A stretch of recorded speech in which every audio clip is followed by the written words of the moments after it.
How Guadalcanal destroyed Japan's most dangerous belief. The coconut grove fell silent just before dawn.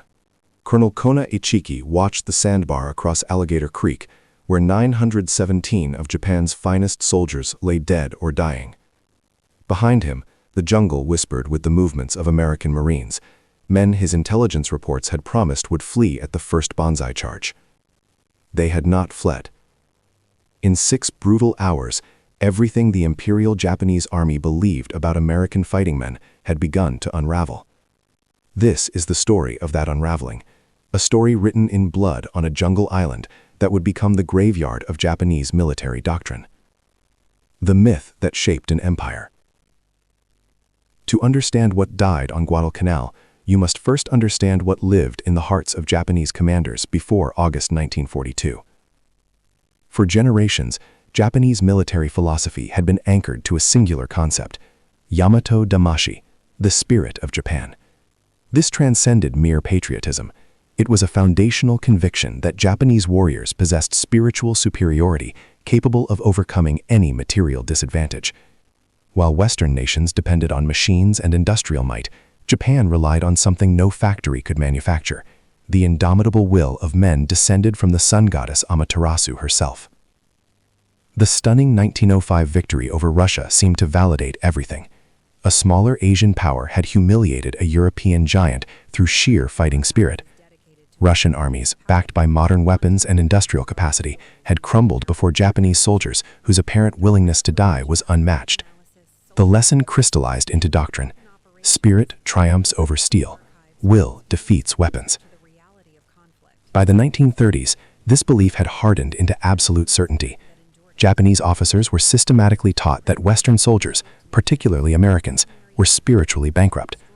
Products of soft, materialistic culture that prioritized individual comfort over collective sacrifice, they would surrender when situations became desperate. They would run when pressed. They lacked the essential warrior spirit. The early Pacific War appeared to confirm every assumption. The Philippines collapsed within weeks.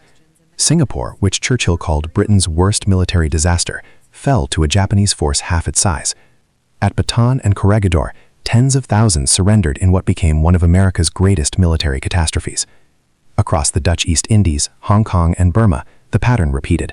Western forces consistently failed to match Japanese determination. Imperial General Headquarters drew the obvious conclusion. Americans possessed better equipment and more supplies, but they lacked the one thing that actually mattered in war, the will to fight. The Marines they underestimated. The United States Marine Corps in 1942 numbered fewer than 70,000 men. Japanese intelligence found nothing impressive in their record.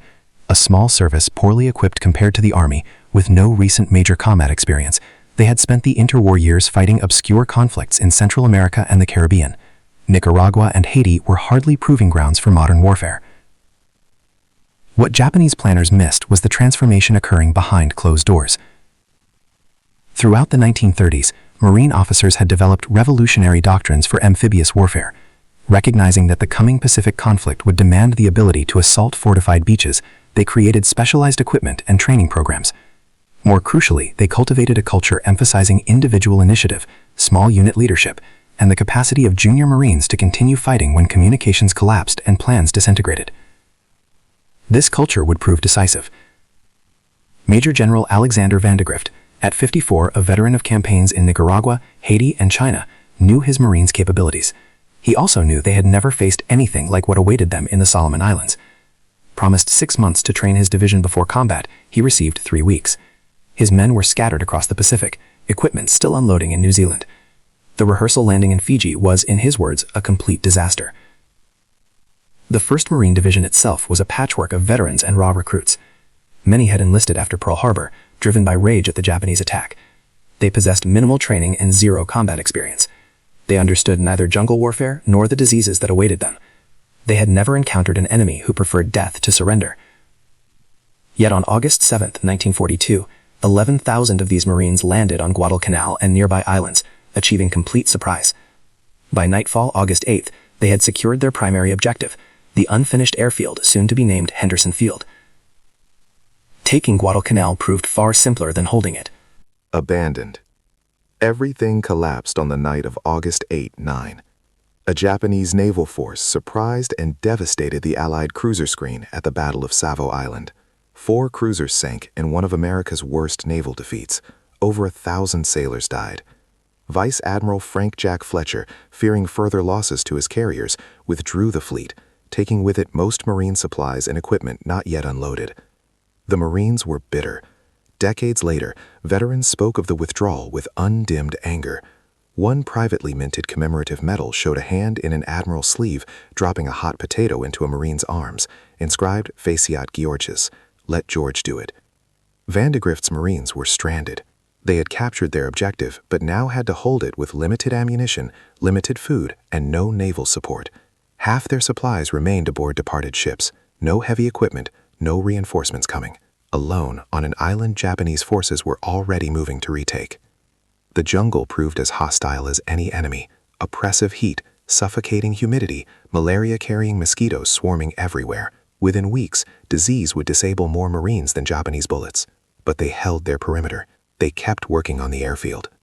On August 20th, the first American aircraft landed at Henderson Field. These planes, the Cactus Air Force, named after Guadalcanal's Allied codename, would prove essential to holding the island. But they weren't ready when the first Japanese counterattack arrived. The man who believed his own propaganda. Colonel Ichiki had absolute faith. His 28th Infantry Regiment had originally been designated to assault Midway Island. When the naval battle ended that possibility, they were redirected to Guadalcanal. These were men trained for the most difficult operations, contested amphibious landings against fortified positions. They were among Japan's best. Japanese aerial reconnaissance reported few American troops visible, no large ships nearby. A senior staff officer from Rabaul had personally flown over Marine positions on August 12th and seen almost nothing, concluding the Americans had withdrawn most forces. Imperial headquarters believed the Marines had abandoned Guadalcanal, leaving only a token garrison. Ichiki was told he might face as few as 2,000 defenders. In reality, 11,000 Marines occupied the island. But even had Ichiki known the truth, it might not have changed his plans. He possessed unwavering conviction in his soldiers' superiority.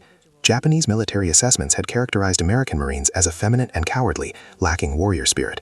When he received orders to retake Guadalcanal, he saw opportunity for glory, not genuine military challenge. His orders specified waiting for the rest of his regiment before attacking. He ignored them. What could possibly be required beyond 900 elite Japanese soldiers against Marines? The warning that saved lives. What Ichiki didn't know, the Marines were aware he was coming.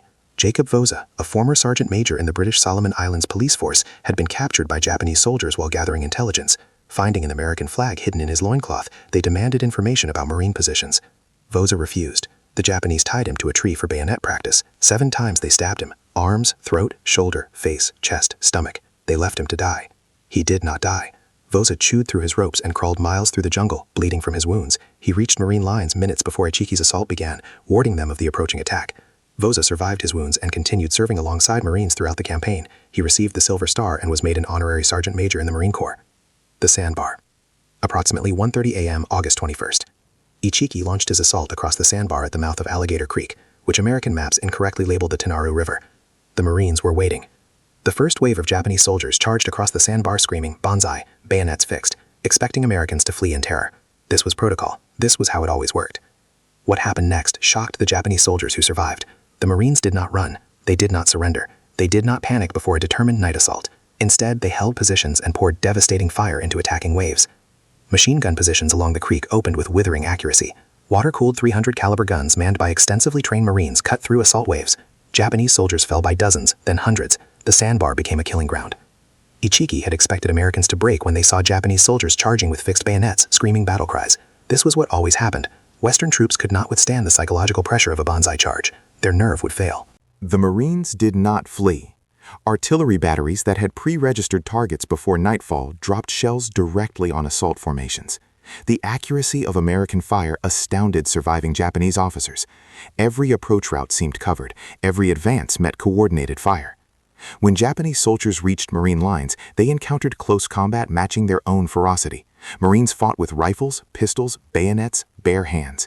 They yielded ground grudgingly, then counterattacked to retake lost positions. They showed no fear and asked for no quarter. Private Al Schmid, a machine gunner wounded early when a grenade exploded near his position, lost both eyes to shrapnel. Blinded, he continued operating his weapon by touch alone. Guided by his assistant gunner who directed fire toward approaching Japanese sounds, he remained at his post until dawn. By sunrise, the attack had failed completely. Ichiki's men had achieved nothing except their own destruction. But the battle was not over. The counterattack. As the sun rose, Vandegrift ordered a counterattack. Marines from the 1st Battalion, 1st Marines, crossed the creek upstream and swung around to encircle surviving Japanese. Light M3 Stuart tanks, the Marines' Iron Cavalry, joined the assault. The encirclement was methodical and brutal. Japanese soldiers who survived the night found themselves trapped in a coconut grove with Marines closing from all sides. Some tried swimming to safety and were shot in the water. Some fought to the last bullet, then charged with bayonets. Some committed suicide rather than face capture. The tanks rolled through the coconut grove, machine guns chattering, crushing wounded Japanese soldiers beneath their treads. The Marines following showed no more mercy than the Japanese had shown across conquered Asia. The American press would later sanitize this. The reality was brutal. The Marines had absorbed the shock of Japanese tactics and responded with overwhelming violence. One Marine who participated later described the aftermath. The bodies lay in clusters or heaps before the gun pits commanding the sandspit, as though they had not died singly but in groups. Moving among them were the souvenir hunters, picking their way delicately as though fearful of booby traps. By 5 p.m. August 21st, the Battle of the Tenaru was over. Of Ichiki's original 917 men, approximately 800 were dead. Perhaps 128 survivors escaped into the jungle, eventually making their way back to Taivu Point. Marine casualties, 35 killed, 75 wounded. The exchange rate was staggering. For every American who fell, the Japanese had lost more than 7 men. This was not supposed to happen. This was not what Japanese doctrine predicted. Colonel Ichiki burned his regimental colors to prevent their capture, a profound disgrace in Japanese military culture.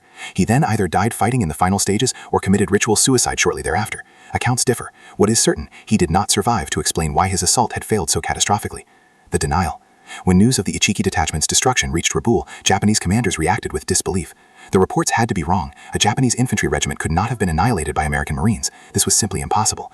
Imperial General Headquarters in Tokyo shared this reaction. The defeat was so unexpected that many officers refused to accept it. Something must have gone wrong with Ichiki's plan. Perhaps he attacked the wrong position. Perhaps his men encountered unexpected terrain. Perhaps reports exaggerated casualties.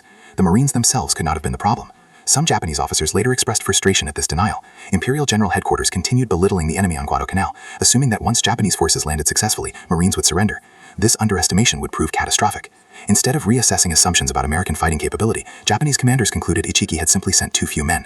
The solution was obvious: send more. The second wave.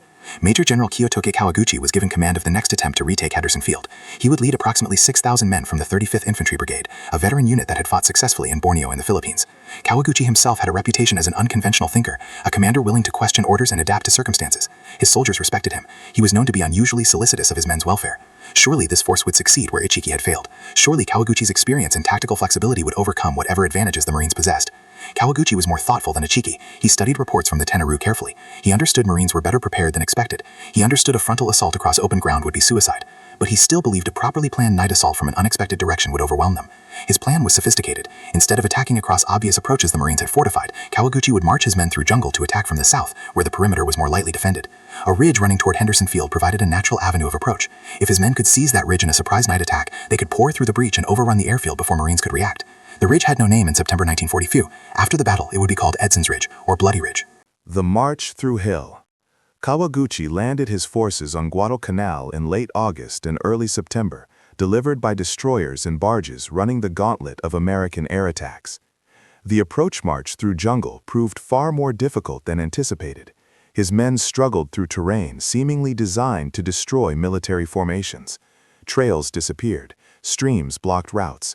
Dense vegetation made coordination between units nearly impossible. Units became separated, supplies ran out. Soldiers arrived at assault positions exhausted, hungry, disorganized. Some battalions were so lost in the jungle they never reached attack positions at all. Barge convoys carrying heavy equipment were spotted by American aircraft and destroyed, leaving Kawaguchi without artillery support. Despite these problems, Kawaguchi remained confident. He still believed Japanese fighting spirit would overcome any obstacle. He told his officers the Marines would surrender once the attack achieved breakthrough. They would not sustain resistance against determined Japanese soldiers fighting at close quarters. The spiritual superiority of his men would prove decisive. Red Mike. Defending the ridge was a mixed force of about 800 Marines, primarily from the 1st Raider Battalion and 1st Parachute Battalion under Lieutenant Colonel Merritt Edson. These were among the best-trained men in the Marine Corps, specialists in close combat and irregular warfare, who had already seen action at Tulagi and on patrol operations around Guadalcanal. Edson was a remarkable officer. He had fought in Nicaragua against Sandino's guerrillas and earned a reputation as one of the Corps' most aggressive commanders. His red hair had given him the nickname Red Mike. His men both feared and respected him. They knew he would ask nothing of them he would not do himself. Edson had positioned his men carefully along the ridge, with pre-registered artillery targets covering likely approach routes. He suspected an attack was coming. Japanese air raids had been hitting the ridge specifically, suggesting it was an objective. He had his men dig deep and prepare for a fight. The night the ridge burned. On the night of September 12, 1942, Kawaguchi launched his assault. The Japanese attacked in waves, screaming battle cries, throwing themselves against Marine positions with fanatical determination. The jungle erupted in gunfire. Flares illuminated attacking formations, turning night into a hellscape of shadows and muzzle flashes. And again, the Marines did not break. The fighting on Bloody Ridge was among the most intense of the entire war. Japanese soldiers breached Marine lines multiple times. At one point, they came within a few hundred yards of Henderson Field itself. The outcome hung in the balance for hours. The Marines were pushed back to their final defensive positions. If those positions fell, the airfield would be lost. But the Marines held. Edson personally rallied his men during the crisis, moving along the line under fire, directing counterattacks, refusing to give ground. When Marines began falling back under the weight of Japanese attacks, Edson stood in the open and shouted orders. "The ridge," he told them. "This is the ridge. Hold it." Artillery fire called in by forward observers devastated Japanese assault waves. The shells fell with deadly accuracy, breaking up Japanese formations before they could mask for decisive attacks. The coordination between infantry on the ridge and artillery batteries behind them was critical to survival. When ammunition ran low, Marines fought with bayonets and rifle butts. Hand-to-hand combat raged across the ridge as Japanese soldiers who penetrated the lines were hunted down and killed. The night filled with sounds of grenades, the crack of rifle fire, and the screams of wounded men. At one point during the second night of fighting, Japanese soldiers got so close to Henderson Field they could see parked aircraft. American personnel began preparing to destroy planes rather than let them fall into enemy hands. It seemed everything the Marines had fought for was about to be lost. Then the Japanese attack faltered. The combination of Marine resistance, artillery fire, and sheer exhaustion had broken Kawaguchi's offensive. His men had given everything they had. It was not enough. By dawn September 14th, Kawaguchi's attack had failed. More than 600 of his men lay dead on the ridge and in jungle approaches. Hundreds more were wounded. Survivors retreated into the jungle, many starving, to begin a nightmare march westward that would kill hundreds more from disease, hunger, and exhaustion. Vandegrift later said Kawaguchi's assault on the ridge was the only time during the entire campaign he had doubts about the outcome. If the Japanese had broken through, he admitted, we would have been in a pretty bad condition. Historian Richard B. Frank would later write that the Japanese never came closer to victory on the island itself than in September 1942 on that ridge thrusting up from the jungle just south of the critical airfield, best known ever after as Bloody Ridge. The Marines had held again. This time they had held against a force specifically designed to overwhelm them. The escalation. The defeats of Ichiki and Kawaguchi should have forced fundamental reassessment of Japanese assumptions. They did not. Japanese commanders escalated their commitment to Guadalcanal while refusing to acknowledge what the battles had revealed about American fighting capability. The problem was systemic. Japanese military culture did not encourage honest reporting of failures. Officers who admitted their plans had failed risked disgrace. It was easier to blame subordinates, bad luck, or unusual circumstances than to confront the possibility that fundamental assumptions were wrong. So instead of recognizing Marines were more capable than expected, Japanese commanders concluded they simply needed more men, more ships, more resources. The basic approach was sound. The execution had been flawed. This time would be different. The October Offensive. Lieutenant General Harukichi Hyakutake, commander of the 17th Army, arrived on Guadalcanal October 9th to personally oversee the next offensive. He brought with him the 2nd Sendai Division, one of the most illustrious units in the Imperial Japanese Army. The Sendai had fought in Manchuria and China. They were veterans of campaigns that had proven Japanese superiority over Asian armies. Surely they would prove it again against Americans. This time there would be no half measures. Over 20,000 Japanese troops would participate in a coordinated assault that would finally overwhelm American defenders. The attack would come from multiple directions simultaneously. Artillery support would be provided by naval vessels bombarding Henderson Field before assault. Air attacks would suppress American aviation. Hyakutake was so confident of success that his staff prepared plans for accepting the American surrender. They discussed the ceremony in detail. They wanted it to be the envy of every unit in the Japanese army. There was no doubt in anyone's mind that the Marines would be destroyed. The date selected for the final assault, October 23, 1942. Hyakutake sent a message to his superiors capturing his confidence. The time of the decisive battle between Japan and the United States has come. He was right about that, but the battle would not go as he expected. Manila John. The battle for Henderson Field, also called the October Offensive, began on the night of October 23, 1942. Hyakutake launched attacks from multiple directions, attempting to overwhelm the Marine perimeter through sheer weight of numbers. The first attacks came along the Tenaru River on the perimeter's western side. Japanese tanks, 9 or 10 of them, clanked forward in darkness, engines audible before they came into view. Marines with 37mm anti-tank guns waited until the tanks were close, then opened fire. One by one, the tanks were destroyed. Japanese infantry following the tanks were cut down by machine gun fire. But the main attack came from the south, where the Sendai Division was supposed to achieve decisive breakthrough. At one section of that line, Sergeant John Basilone of the 1st Battalion 7th Marines commanded 2 sections of heavy machine guns. Basilone was known as Manila John because he had served in the Army in the Philippines before joining the Marine Corps. He was 25 years old, born in Buffalo, New York, raised in Raritan, New Jersey, the 6th of 10 children in an Italian-American family. He had learned his craft during his Army years and become acknowledged as one of the outstanding experts on the .30 caliber machine gun in the Marine Corps. Throughout the night of October 24-25, his position was attacked by approximately 3,000 soldiers from the Sendai Division. The results were catastrophic for Japan. Basilone fought through the night and into the next day without sleep, without food, without rest. When his ammunition ran low, he fought through enemy territory to bring back more, carrying 90 pounds of weapons and ammunition across 200 yards of ground swept by Japanese fire. When his gun crews were killed or wounded, he manned the weapons himself. When machine guns jammed from the heat of continuous firing, he repaired them under fire, burning his hands on superheated barrels. At one point, enemy bodies piled so high in front of his position that they blocked his field of fire. Marines had to leave fighting positions to push corpses aside so they could continue shooting.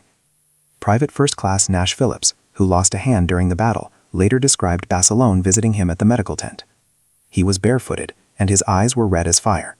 His face was dark black from gunfire and lack of sleep. His shirt sleeves were rolled up to his shoulders. He had a .45 pistol tucked into the waistband of his trousers. He had just dropped by to see how I was making out, me and the others in the section. I will never forget him. He will never be dead in my mind. By the time reinforcements arrived, only Basilone and 2 other Marines from his section were still standing. The ground in front of their position was carpeted with Japanese dead. Basilone would receive the Medal of Honor for his actions, becoming the first enlisted Marine to earn the award during World War II.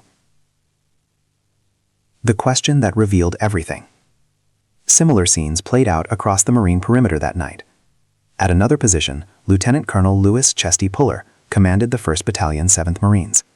Puller would become the most decorated Marine in history, but on this night, he was simply another officer trying to keep his men alive against overwhelming odds. His battalion held. So did the others. The coordinated Japanese assault, the one that was supposed to finally overwhelm American defenders, broke against the same determination that had defeated Ichiki and Kawaguchi. After the battle, Puller interrogated a Japanese prisoner. He asked a simple question. Why did you not change tactics when you saw you were not breaking our line? Why did you not shift to a weaker spot? The prisoner's response revealed everything about why Japan kept failing on Guadalcanal. That is not the Japanese way, he said. The plan had been made, no one would have dared to change it. It must go as it is written. This rigidity, this absolute commitment to predetermined plans regardless of circumstances, combined with continuing underestimation of American fighting capability, proved fatal. The Japanese military system did not encourage initiative at lower levels. Officers who modified plans risked disgrace. Soldiers who suggested alternatives to superiors violated the chain of command. The Americans were different. Marine officers were trained to adapt. When situations changed, they changed with them. When one approach failed, they tried another. This flexibility, combined with the stubborn refusal of individual Marines to give up positions, created a defensive system the Japanese could not break regardless of how many men they threw against it. The Butcher's Bill. The October offensive failed completely. Japanese casualties numbered between 2,200 and 3,000 dead. American casualties were fewer than 300 killed and wounded. The exchange rate was devastating. The Sendai Division, one of the oldest and most distinguished units in the Japanese Army, had been shattered. For the first time, Japanese commanders began seriously considering the possibility that Guadalcanal could not be retaken. The forces they had committed, the resources they had expended, the lives they had sacrificed had achieved nothing. The Marines still held Henderson Field, the aircraft still flew, the perimeter still stood. Starvation Island. As 1942 drew to a close, the situation on Guadalcanal had transformed completely. The island Japanese commanders had expected to retake in days had become what their soldiers bitterly called Starvation Island. It was a place where Japanese soldiers went to die, not from American bullets, but from disease, hunger, and despair. The Tokyo Express, nightly destroyer runs bringing reinforcements and supplies, could not deliver enough to sustain Japanese forces on the island. American control of Henderson Field meant slow transport ships could not approach during daylight without being destroyed by aircraft. Everything had to be brought in on fast warships that could make the run down the slot and escape before dawn. It was never enough.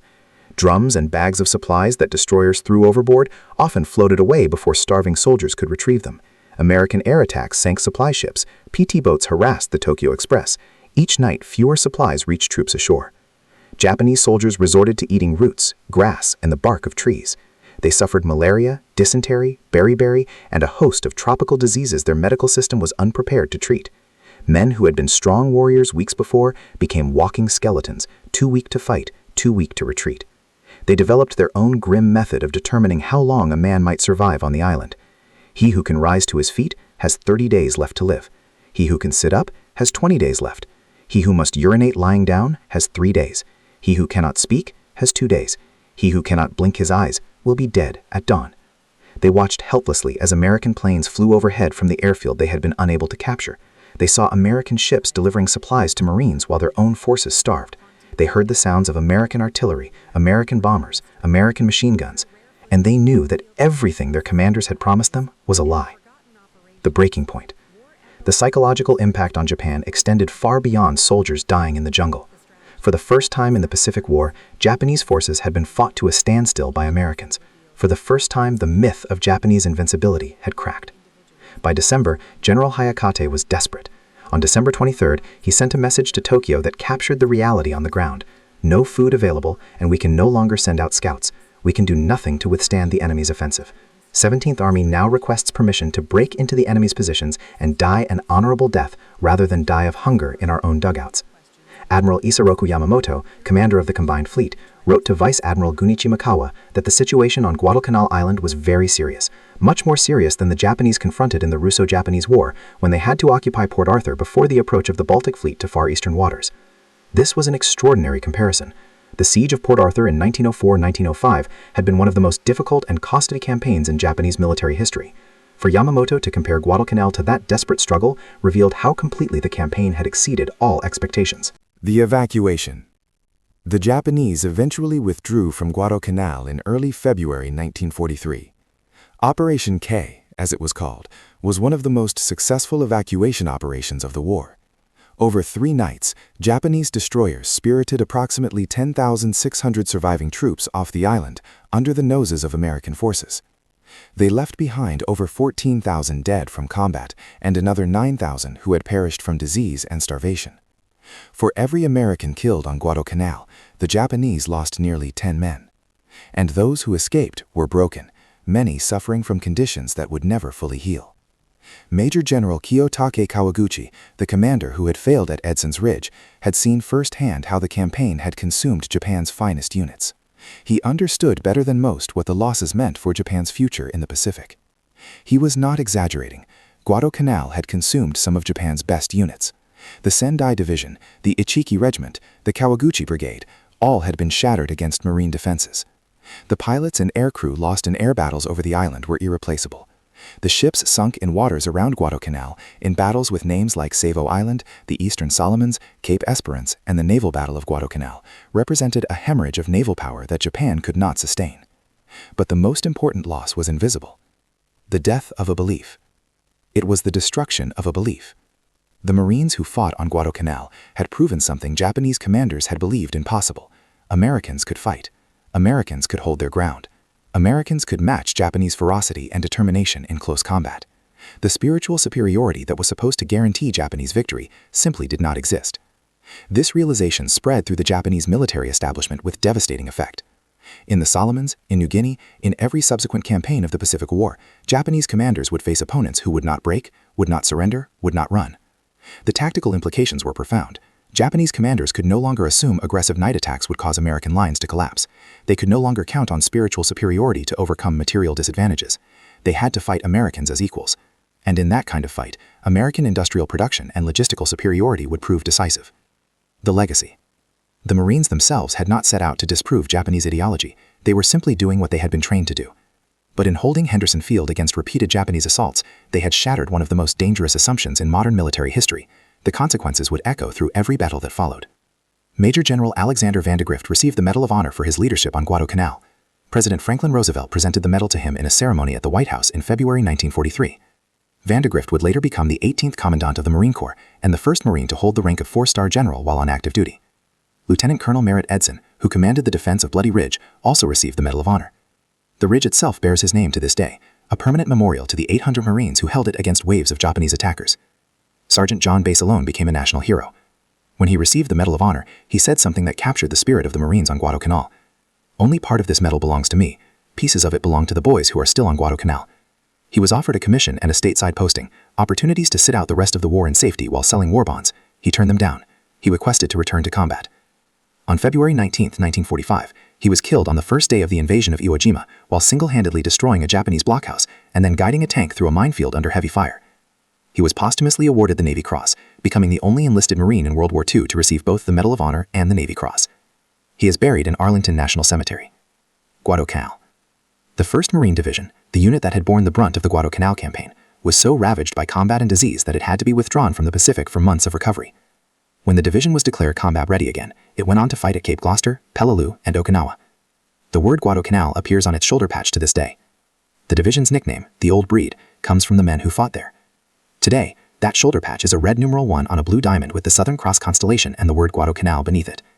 Every Marine who has served in the 1st Division since 1943 has worn that patch, a permanent reminder of what their predecessors accomplished on that jungle-covered island. But perhaps the most important legacy of Guadalcanal was invisible. It was the destruction of an idea. The belief that Japanese spiritual superiority could overcome any enemy. That belief had sustained Japanese military confidence for decades. It had convinced Japanese planners they could fight and win a war against the United States despite vast disadvantages in industrial capacity and resources. Guadalcanal proved it false. The Marines did not win because they had better equipment. In many respects, their weapons were inferior to those of the Japanese. They did not win because of numerical superiority. They were often outnumbered. They did not win because of overwhelming firepower. Their supplies were limited throughout the campaign. They won because they fought. They held their ground when doctrine said they should not be able to. They matched Japanese determination with their own. They demonstrated that the spiritual qualities